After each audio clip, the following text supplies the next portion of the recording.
So I just drew this. This is to cut out around the fuel tank fill up and breather so I can spin them around to where I want them.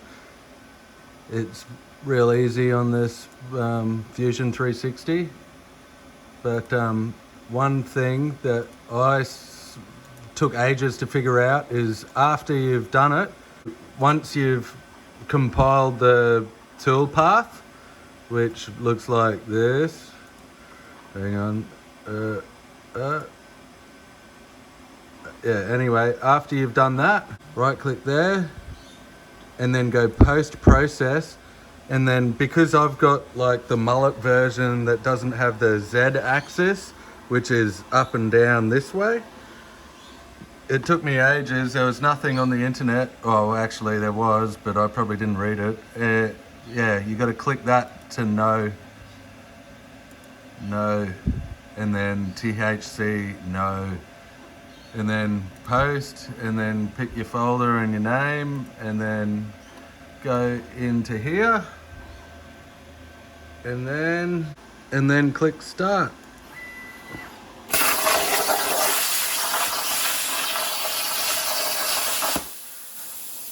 But there's probably so much crap on there. This is one of the things that I use to do the fiberglass mold, flat sheets with.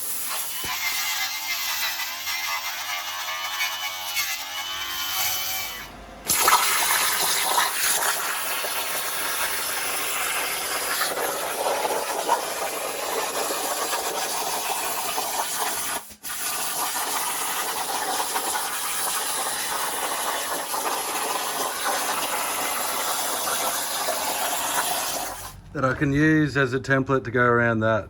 Bit of waste of metal, but I got lots.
This is what it looks like inside the tank.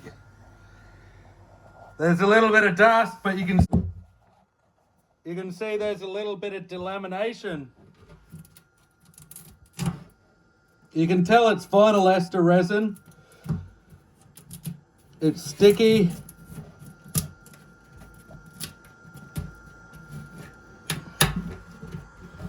The same type of black stuff is over here. Anyway, I'm gonna get some acetone and I'll see what happens with that. I'm sure it won't like that, but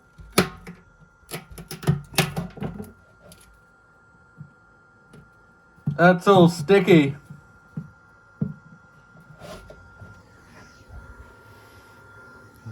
And it smells nice. Smells like chemicals.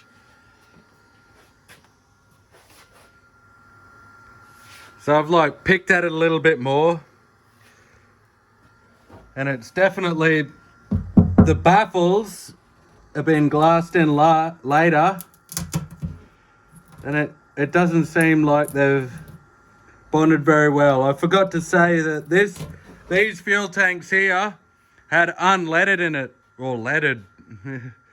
they were for the old motors. Anyway, I'm gonna try acetone.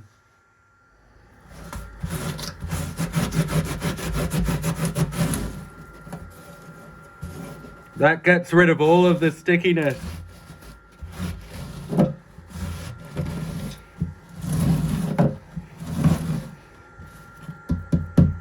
It feels perfectly fine now.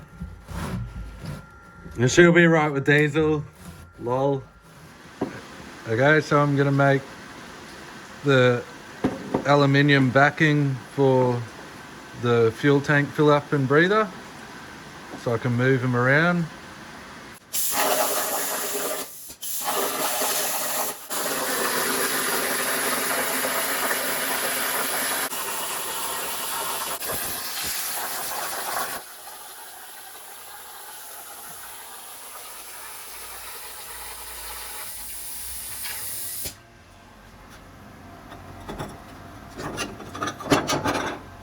And that goes on like that.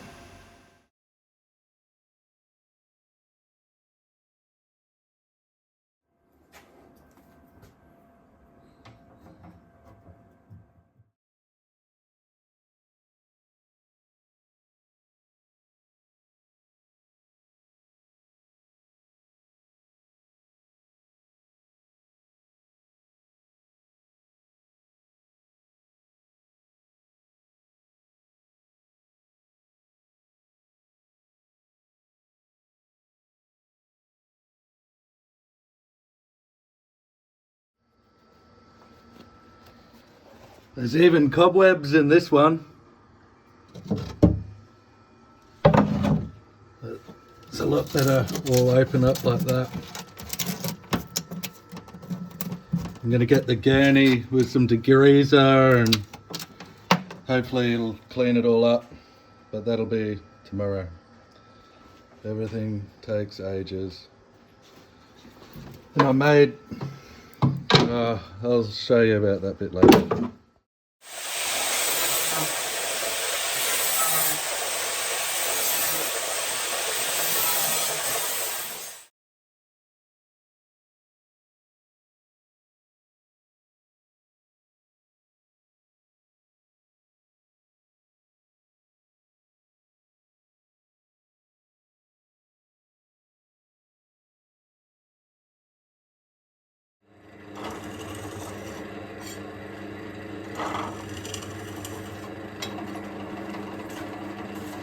I've got to drill them out manually. I only poked the holes through with the CNC plasma cutter because it's easier, you know, doing the measuring. So the plasma cutter can only do like a 4mm hole, and it doesn't do it very good. You can see it's a bit.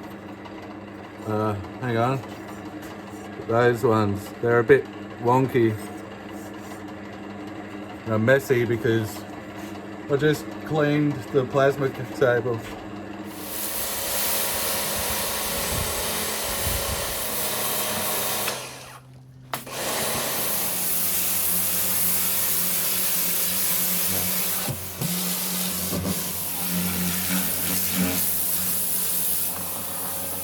It's like fluff. Yeah, fluff's no good. Let's call it diesel. The bug, diesel bug. No, it's had unleaded in this one. Oh, okay, that makes sense. No, don't put me in there. This one didn't have the fluffy stuff in it.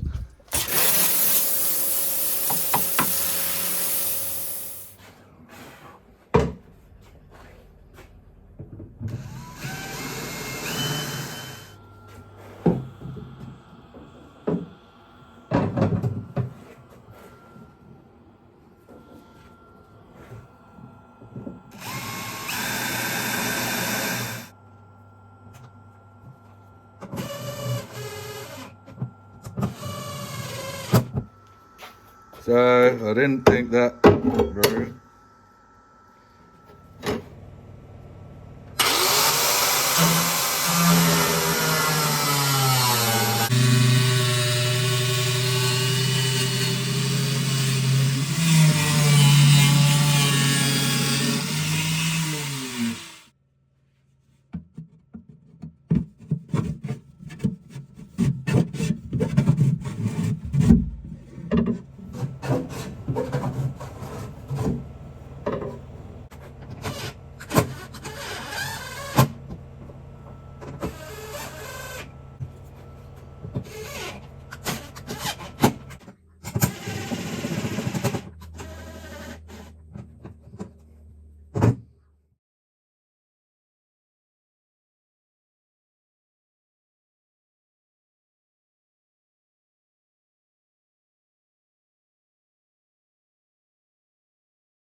They kind of look like aircraft tanks. You know how they got lots of rivets and that? Looks neat. Kind of. So I made the slit in here. That slit with the grinder in the back of the tank so I can get to it when I lift the hatch up. The hatch is going to go to about there on the floor. So yeah, I won't have to lift the front bit up because I'm going to have an esky bit there. And the slit is there so I can get that piece in there because it wouldn't fit that way. And I don't mind fiberglass tanks, not that I've ever had one, but the reason why is because I've got aluminium tanks in my other boats and all of them have deteriorated over 5 to 10 years, which is a long time, I know. 5 years, it doesn't feel that long, trust me. And then it'll be probably $1,000 a tank. So I'm going to try the fiberglass ones out, and I do like how I can inspect it and I'll be able to clean it out and whatever. I'm still not sure what I'm going to do with the dry fiberglass. I don't think it's real good to be like that. I'm not sure if I acetone it more and then try and put some vinyl ester resin over it, or if I use vinyl ester resin with some matte and go over it, because it could all delaminate. I'm not sure, but I still think right now as it is, it'll be fine for a long time, and it'll have diesel fuel filters anyway. This used to have unleaded in it. Now that it's got diesel, it's not going to be so bad. And I'm going to put some rubber gaskets there, and I'll show you how I'm going to do that. So all I did was use a white paint pen like that, and then each one will be a little bit different. So I'll dot each one, and then I put a line where it is. They're probably very, very close, but I'm just doing it to be safe.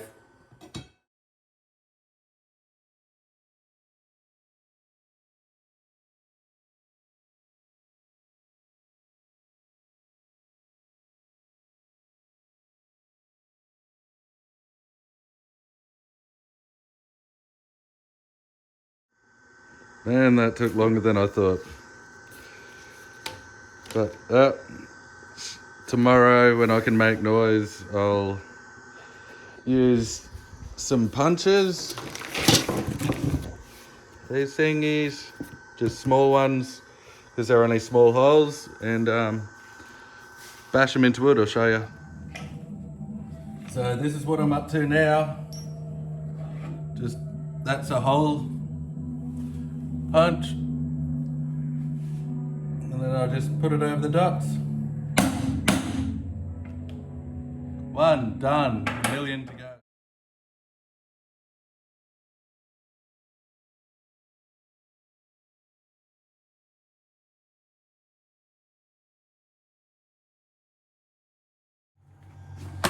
I stuffed up, I drilled holes through there, and that's where I was lifting. This is hollow. This is just a rib for strength. I thought it was yeah, like a wooden thing or something. It wasn't. Silly. Anyway, that's what these are for. So to fix my stuff up here, it's too hard to fade all of that stuff, so I'm just going to cut some circles the same size and blob them over like that, glass them. I'll use vinyl ester bog, so vinyl ester with aerosol. I'll jam it into the holes, and then I'll while it's wet, I'll put that on with vinyl ester, and then I'll glass inside here as well.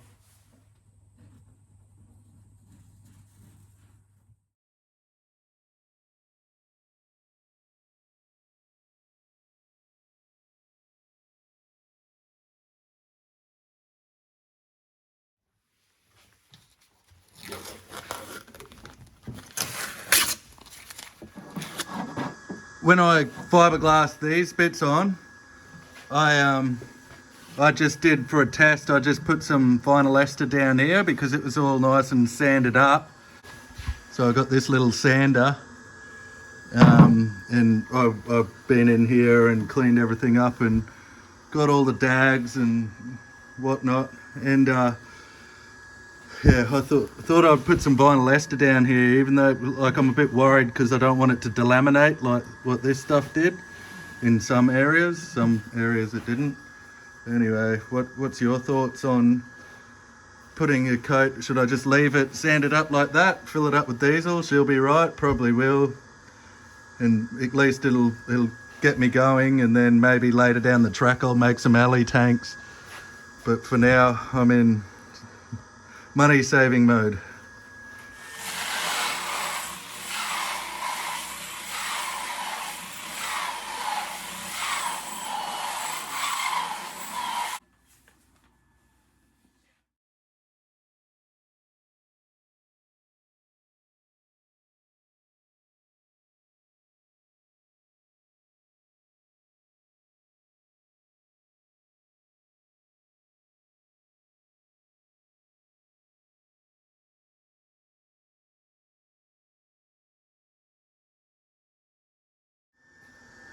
So 3 of these aggressive discs later, they were all second-hand ones that were already dull from doing in there. Luckily I kept them, and I'm hopeless at throwing anything out. Anyway, I went over that as delicate as I could because I didn't want to go in too deep. But there's a couple of spots where I want to do some touch-ups with the glass. I want to do a strip around the edge there. After I used those discs over there, I used this polisher with a 120 grit, and that's going to be the finish grit for the primer. And then, yep, I've got to prime it, so it looks a lot better, but yep, now I've got to do the number 2, which sucks. So I just thought I'd give it a shot. I remembered I had this little mullet sand blaster, and I got some beach sand from the beach down the road from me, and yeah, it turned out pretty good. I just sandblasted it. Really need a proper setup because there's sand everywhere now, but anyway, got the job done. I only have to do a couple of things.